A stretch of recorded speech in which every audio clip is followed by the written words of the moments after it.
You are Locked On Lions Postcast, part of Locked On Sports Detroit on the Locked On Podcast Network. Your team every day.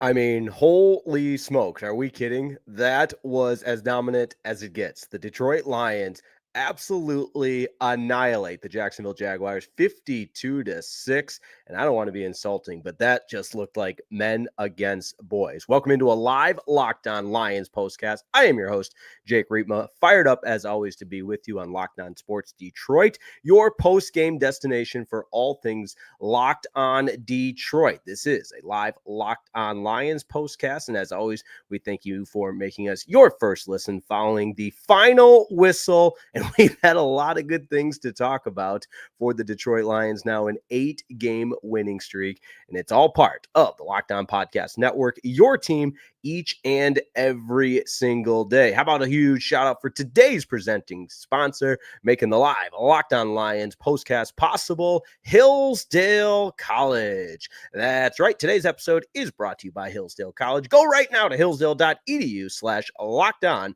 to enroll. There's no cost and it's easy to get started.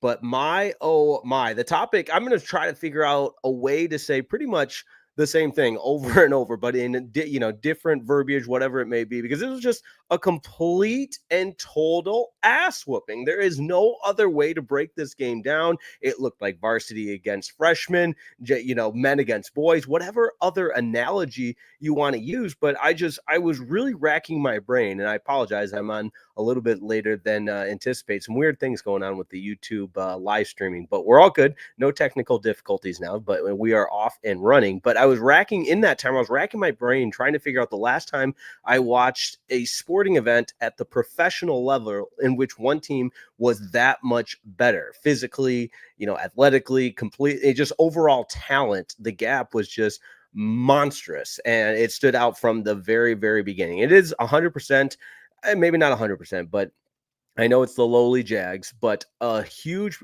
amount of the credit deserves to this Detroit Lions team for being ready to play from the very jump, knowing they're the superior team. And even though they had an inferior opponent in the building at Ford Field, they did not mess around with the Jacksonville Jaguars for 1 second of this game. And I know no Trevor Lawrence, the offense looks different with Mac Jones as the quarterback, but all you can do is go out there and put it, lay it all out on the line, play your absolute best for 60 minutes. And as cliche as that sounds, that's what today represented for the Detroit Lions, who are now 9-1 now, 8-game win streak. That's what I'm throwing off, but 9-1, 4-1 on the season.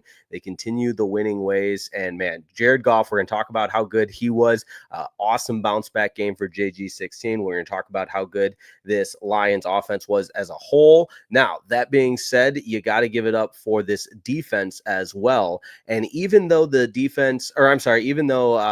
and we'll mix in Alex Anzalone's injury as well. But even though the defense held Jacksonville's offense was so down, you still, Kirby Joseph gets the interception playing at an elite level. Really impressed with him. Really impressed with this entire team. Zadarius Smith's debut, you check the box with a sack for him. So really impressed with Zadarius Smith as well. And just this entire Lions team, from the entire cast, just every single person in Honolulu Blue brought their A game, and it just happened to coincide in a game against a team that is really bad in Jacksonville. So again, we are going to get into all that, JG in the offense, the defense suffocating that Jacksonville team, and then talk about that Alex Anzalone injury. So that's all coming your way on a live Locked On Lions postcast.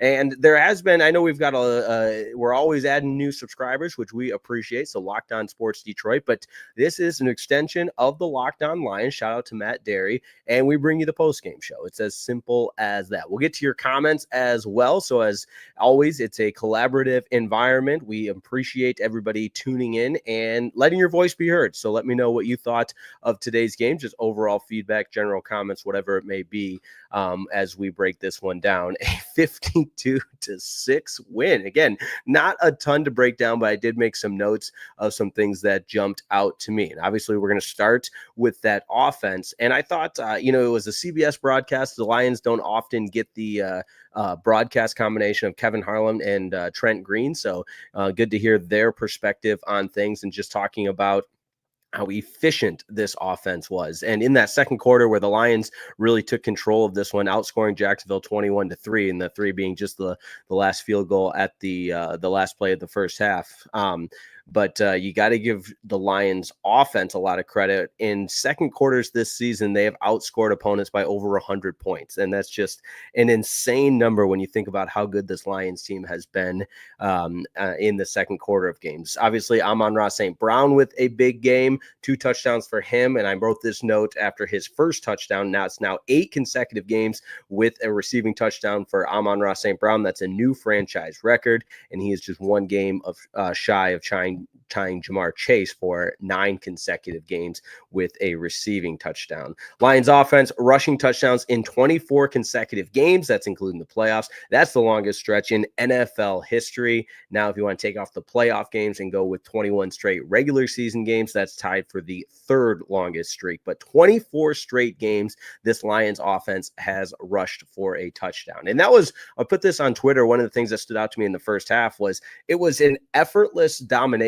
from the offensive line. And I think they heard the criticism from the portion of the game in Sunday night's win over the Houston Texans, in which they did not look their best. Obviously, Taylor Decker being back certainly helps the unit play collectively as just that, as a unit. And that's no disrespect to Skipper, but the point being they were back to the continuity of that offensive line that makes them so good. And they were just reestablishing a new line of scrimmage, 7, 10, whatever it may be, yards down the field, and Montgomery and Gibbs were just cruising, kind of just gliding along before they would even be touched after 7 to 10 yards. And just, again, they were imposing their will against this sorry Jacksonville team. And it really did look like men against boys. The Lions are 8-0 when Gibbs and Montgomery both score touchdowns. They accomplished that in the first half.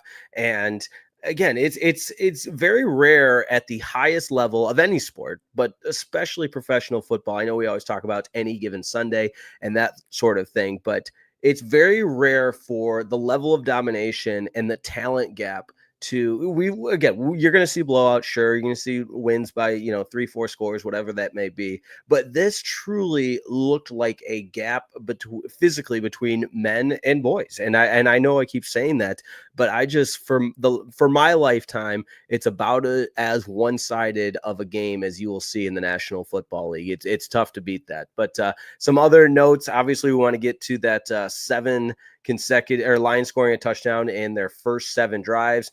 They're the first team in the NFL to do that since the 2007 Patriots. So really impressive there. And the Lions scoring 7 touchdowns in their first 7 drives. They hadn't done that as an organization since the merger. So that is a long time ago, before I was born. So go off Kings. The Lions offense just dominated. You want to also give credit to just the wealth of weapons that this Lions offense has. Obviously, we talked about Amon-Ra St. Brown. We talked about Montgomery and Jahmyr Gibbs. 2 touchdowns for Montgomery, 75 yards on the ground. Really great stuff from him as well. And then I know they talk about Sonic and Knuckles as the combination, whatever, but they're putting up historic tandem numbers where you're seeing the numbers that they put up collectively as a backfield. The group of them it just hasn't been. When was the last time there was 2 running backs that were this dominant? Gibbs only carried it 11 times, but he had 69 yards for the 1 touchdown. And then on the receiving end, man, did Gibbs look fast on the one catch he had for 54 yards, where he just turns it into a whole nother gear that not a lot of people I'm going to say nobody in the NFL can match. And I'd be curious to see. He was coming into this game, he was clocked at the fastest miles per hour in a play from scrimmage. And last year, you talked about Tyreek Hill and Raheem Mostert and those guys for the Dolphins, Devon Achane. All three of them were, three of the fastest guys in the NFL. But I bet you Jahmyr Gibbs is going to go down as the fastest player in terms of mile per hour clocked on a play from scrimmage in this season. And I'd be curious what it was on that 54-yard reception. But other guys getting into the action, you knew J-Mo would. He had that long touchdown catch at the beginning of the second half, first drive of the second half, where they just keep pouring it on. 4 more catches for him, 124 yards, and the touchdown that was 64 yards. So again, you're watching this as a Lions fan, and it almost it's selfish, greedy, whatever you want to call it. I know I'm messing around a little bit, but you're just checking every single box as you watch this game. Okay, Montgomery, check. Amon-Ra St. Brown, check. Gibbs, check. Let's go. J-Mo, check. Brock Wright, check. Jared Goff, bounce back game, check. It really did have everything. We're going to talk about the defense and some of the plays that stood out as well on defense. I mentioned the debut of for the Lions defensively, the way that they were able to get in Zadarius Smith's debut, as well as Kirby Joseph's interception. We'll break that down, and then talk about Alex Anzalone's injury, as well as your comments. So don't go anywhere. Your comments are coming up next. So now, if you've been waiting for what you wanted to say, now is the time, because we will read your comments next, as well as talk about that suffocating defense as the Lions rout the Jacksonville Jaguars 52-6. My, oh my, good old-fashioned ass kicking. Your comments are next on the live Locked On Lions postcast here on Locked On Sports Detroit.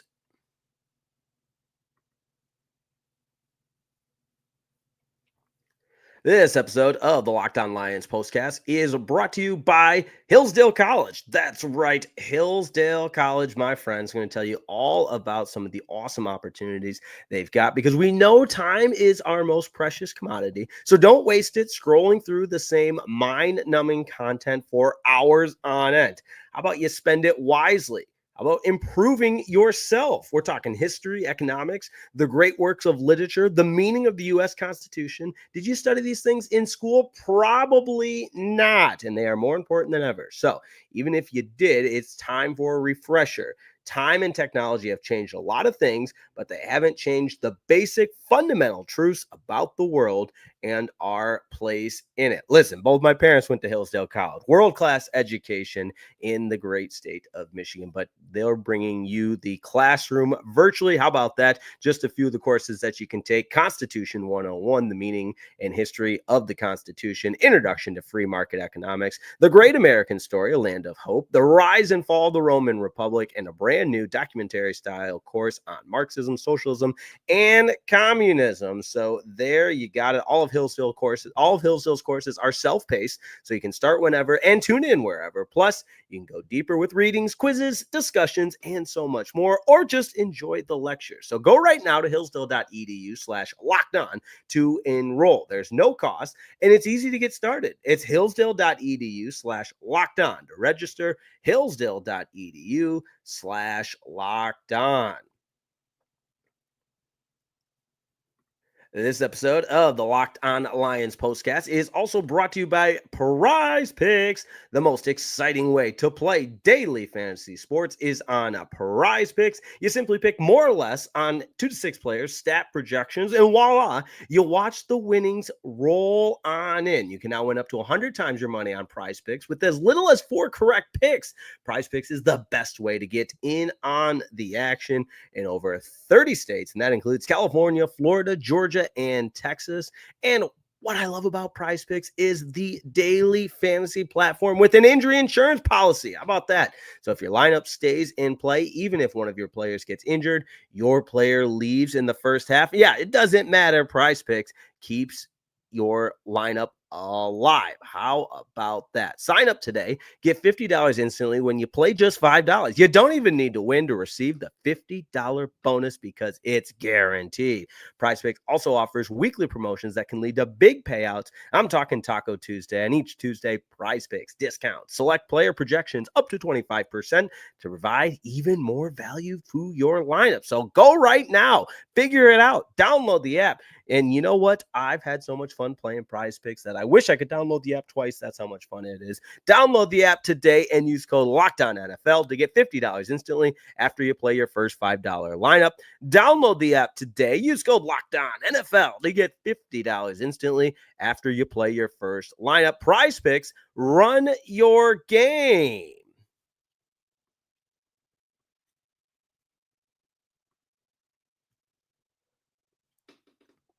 And we're back with you on a live Locked On Lions postcast. We're going to get into that defensive effort in just a moment because as the offense put up 52 points, well, the defense held the Jags to just 6 points. So you put those combinations together. Jack Fox didn't punt. Jake Bates had another long field goal. It really this game, it was like a scrimmage. I think that's the best way I could put it. You're like a coach. You're going through, all right, we want to practice this, check. We want to practice this, check. And I want to see this, saw that, and we're all good. And that's and you kind of wipe the floor with the Jags and you pick it up and move on to the next one. That's where the Detroit Lions are at. The next one will be on the road against the Indianapolis Colts.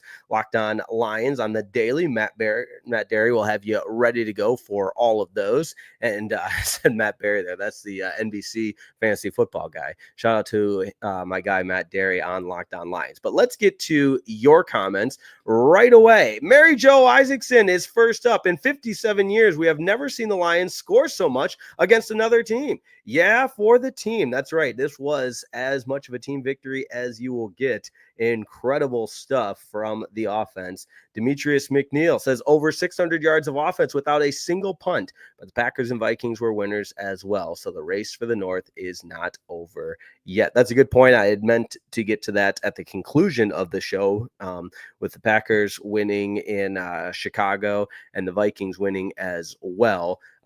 It just you move. Yeah, he's exactly right. Demetrius McNeil is exactly right because it's not going to be easy to get to win the best division in football, which is undoubtedly the NFC North. So you just keep on keeping in. Vikings beat the Titans 23-13, and the Packers held on to beat the Bears 20-19.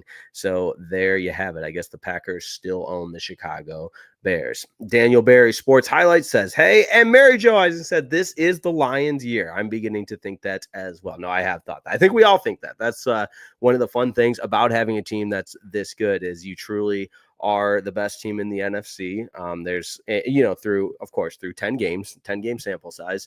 We're always changing as new information becomes available, as they like to say. But my goodness, have the Lions looked dominant. And what a bounce back performance. They had kind of their D plus, maybe C minus game against the Texans on Sunday Night Football, still found a way to win. And today was a refreshing, dominant performance in all aspects. But let's talk about that defense because as impressive as the offense was, and I do believe this is what Kevin Harlan said on the broadcast that and I got to double check this, but I believe the total yards for the Lions at 645. I think he said that's the 11th most in NFL history. But anytime you put up 645 yards, that's just crazy. Only on 76 plays, too. I mean, you're talking 9 yards per play. Just, where.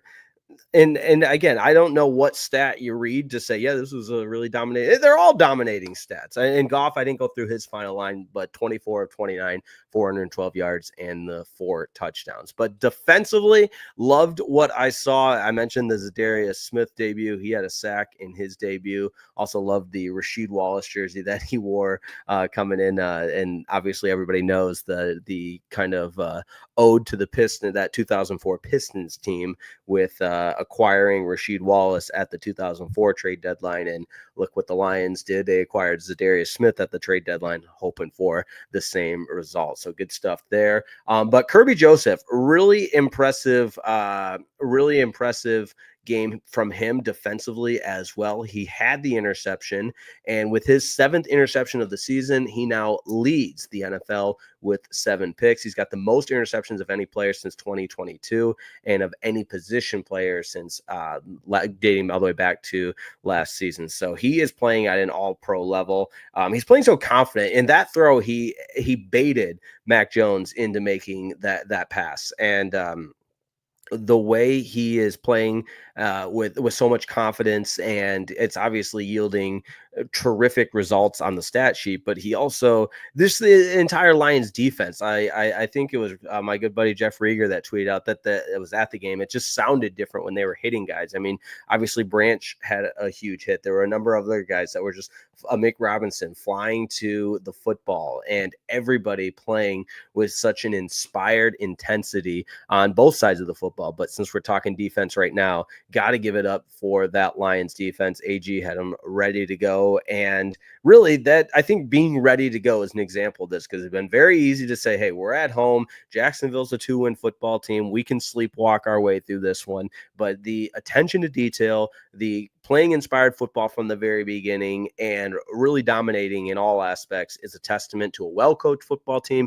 a well-prepared football team, and a damn good football team on offense and defense, and throw in special teams there as well. And there's more than just the Raymond returns, the Bates field goals, whatever it may be, but a clean game played from this Lions team too. It's pretty. I don't want to say it's easy. It's never easy to play, to dominate. It's not easy to do what the Lions did, but when you're playing at that level, as far as just complete dominance in all aspects, you're going to play a lot cleaner as well. The Lions were only penalized 4 times today, which is good to see. But a couple more other comments to get into before we close the book on this one and talk a little Alex Anzalone.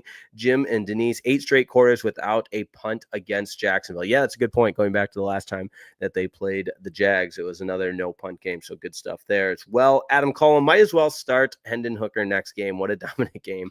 That's all I have to say. Yeah, we did get to see Hendon Hooker, and he made a few passes.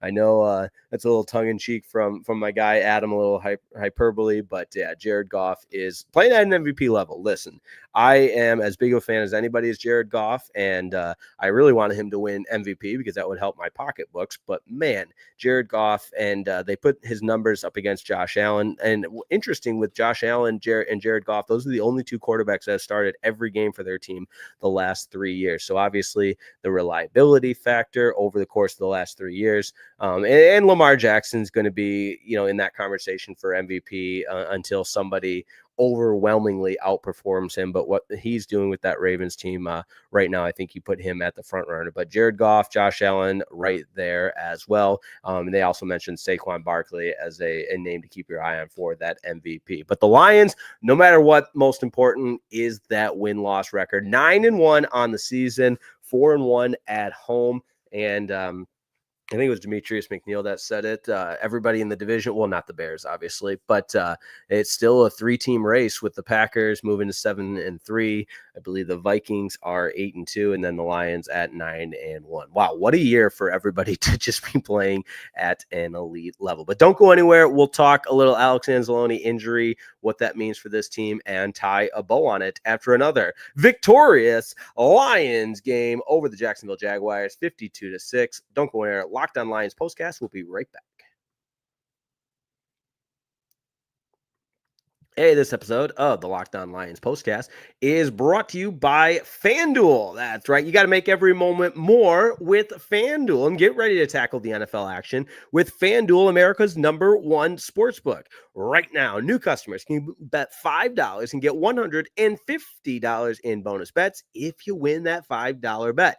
The FanDuel Sportsbook app gives you everything you need to place live bets on the NFL, and it's all in one place. So where you watch your live stats, your live play-by-play, yeah, add FanDuel to that as well, because you can make your bets there, and it all happens at FanDuel.com. So when you get a hunch in the middle of the game, you can check out the latest stats, view live play-by-play, and so much more, all on that same page where you place your bets. You'll get started with $150 in bonus bets if you win your first $5 bet. That's FanDuel.com, America's #1 sportsbook. Never waste a hunch and make every moment more with FanDuel, an official sportsbook partner of the NFL.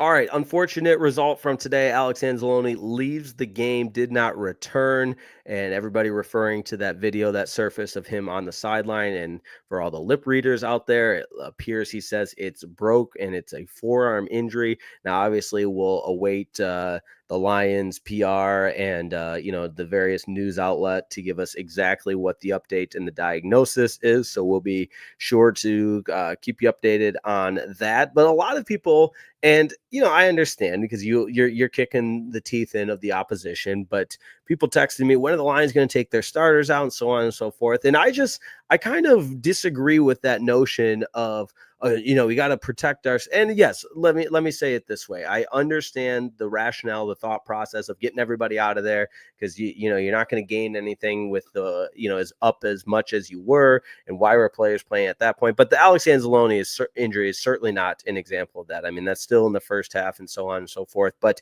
even then, I just think you don't become the team, the model of the NFC by playing with that type of mentality. You can't play scared of injury.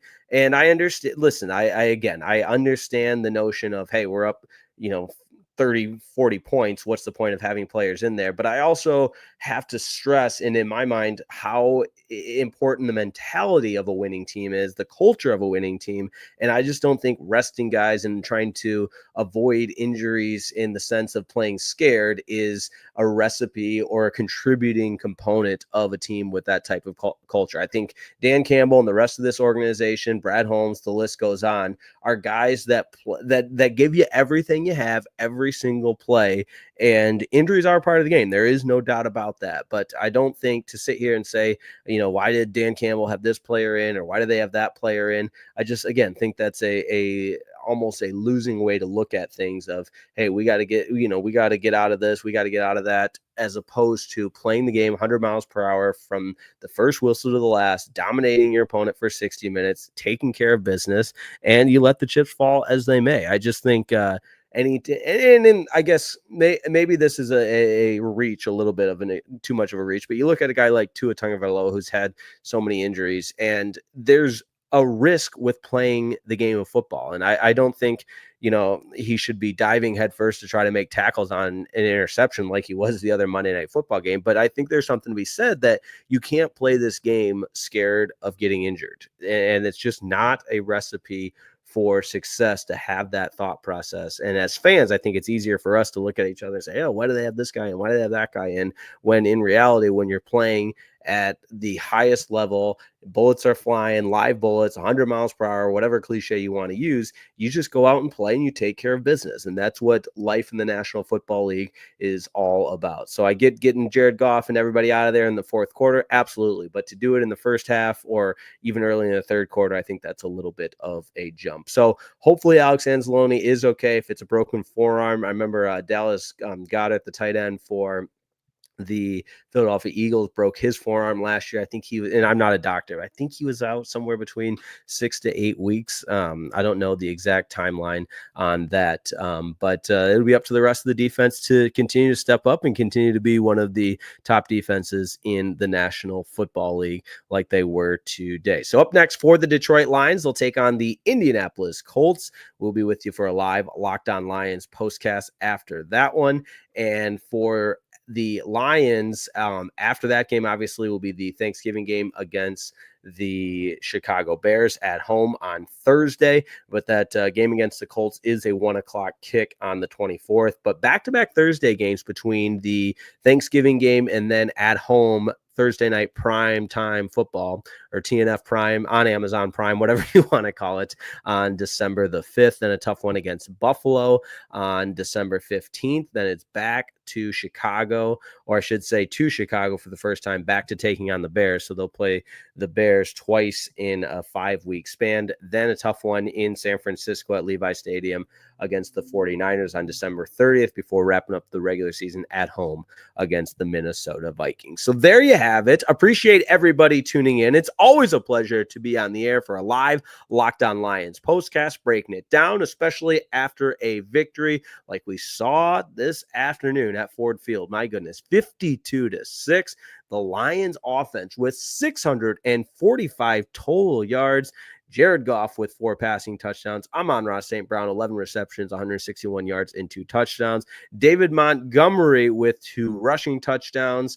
really impressive from him as well. 15 carries for 75 yards. And don't forget about Jahmyr Gibbs. Yes, he was really good as well. Jahmyr Gibbs, 11 carries, 69 yards, and the 1 touchdown. He also had 54 yards receiving. That happened to come on 1 play. Jamison Williams, 4 catches, 124 yards, and a touchdown, a 64-yard touchdown as well. Defensively, Jack Campbell with 9 tackles, 1 tackle for loss. Zadarius Smith gets a credit for a sack in his debut. You'll love to see that. Kirby Joseph with the interception as well.